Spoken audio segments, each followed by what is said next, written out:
వైవిధ్యానికి care of caves, variety ఈవెంట్లు, వినూత్నమైన థీమ్స్. పూర్తి వివరాలకు చదవండి రేపటి సాక్షి దినపత్రిక. బిల్డింగ్ కడితే తన కుటుంబ సభ్యులకు ఇచ్చుకున్నాడని చెప్పి అశోక్ చవాన్ గారి మీద ఆరోపణలు వస్తే ఆయనకు కూడా ముఖ్యమంత్రి పదవికి రాజీనామా చేయక తప్పలేదు. ఇవాళ నేను అనేది ఒకటే, కేంద్ర ప్రభుత్వం, నేను గుర్తు చేస్తా ఉన్నా, ఇది కేంద్ర ప్రభుత్వం యొక్క పథకం. అమృత్ అనేది కేంద్ర మున్సిపల్ శాఖ యొక్క పథకం. అక్కడ ఉండే urban development minister ML Khattar, అదేవిధంగా సహాయ శాఖ మంత్రి ఉన్నారు, ఆయనకు కూడా నేను ఉత్తరం రాసిన. ఏమని, ఇలా మొత్తం కుంభకోణం జరిగింది, మీ ప్రభుత్వం పంపించిన పైసలు ఇవి, దీని మీద వెంటనే మీరు పూర్తి స్థాయిలో బయటికి సమాచారం తీసుకొని దీని మీద చర్య తీసుకోండి అని కోరిన. ఇక్కడ అన్నిటికన్నా విచిత్రమైన విషయం చెప్తాను, మీరందరూ జర్నలిస్టులు, మీరు అడిగినా కూడా ఈరోజు ఈ ప్రభుత్వం ఫిబ్రవరిలో జరిగిన టెండర్లను బయట పెట్టడం లేనేలేదు.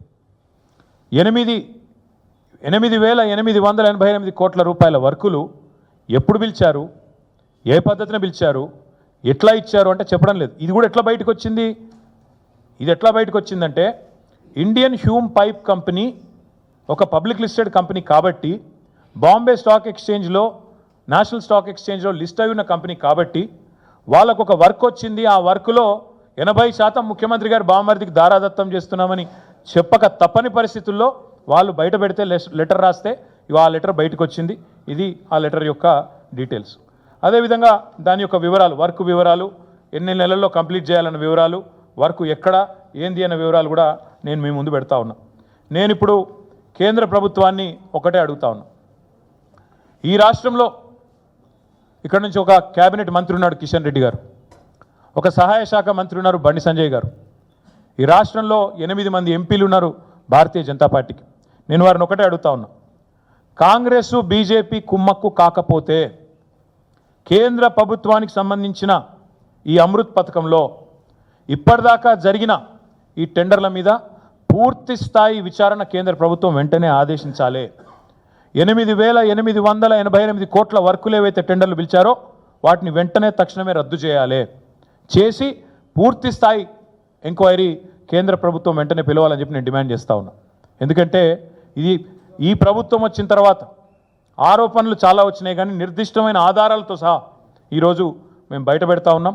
ఈ విషయంలో వెంటనే కాంగ్రెస్ బీజేపీ మిలాఖాత్ కాకపోతే, మీరు ఒకటి కాకపోతే, కుమ్మక్కు కాకపోతే, బీజేపీకి చిత్తశుద్ధి ఉంటే, మీ ప్రభుత్వం కేంద్ర ప్రభుత్వ పథకం అమృత్, అందులో ఇంత పెద్ద అవినీతి జరిగితే మీరు కనుక మౌనంగా ఉన్నా, మీరు కనుక విచారణకు ఆదేశించకపోయినా తప్పకుండా రేవంత్ రెడ్డి గారికి మీకు పూర్తి స్థాయి అండర్స్టాండింగ్ ఉంది. ఇద్దరు మిలాఖాత్ అయ్యే మరి మొన్న ఎన్నికల్లో పనిచేసినట్టే ఇప్పుడు కూడా చేస్తూ ఉన్నారని అనుకోక తప్పదు.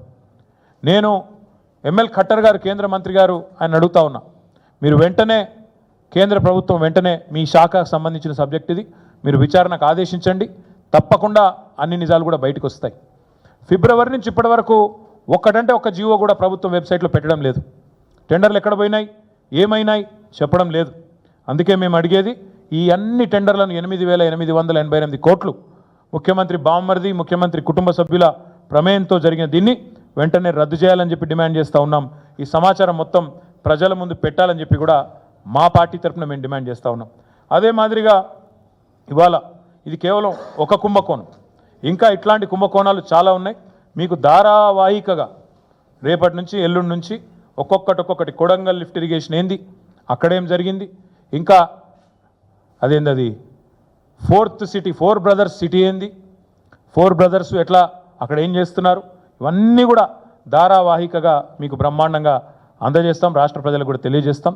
ఇవాళ మాత్రం ఈ అమృత్ టెండర్లలో భాగంగా బావమరిదికి అమృతాన్ని పంచుతూ రాష్ట్ర ప్రజలకు విషాన్ని పంచే కార్యక్రమాన్ని అనుముల రేవంత్ రెడ్డి ఏదైతే చేస్తున్నాడో దీన్ని తప్పకుండా కేంద్ర ప్రభుత్వం కనుక అడ్డుకోకపోతే, వెంటనే విచారణకు ఆదేశించకపోతే, ముమ్మాటికి ఇందులో కిషన్ రెడ్డి గారు, బండి సంజయ్ గారు వెంటనే స్పందించకపోతే, ఇక్కడ ఉన్న 8 మంది భారతీయ జనతా పార్టీ పార్లమెంట్ సభ్యులు స్పందించకపోతే రాష్ట్రంలోని ప్రతి ఒక్కరికి అర్థమైపోతుంది మీ డ్రామా, మీ ఇద్దరు కలిసి ఆడుతున్న నాటకం అర్థమవుతుంది.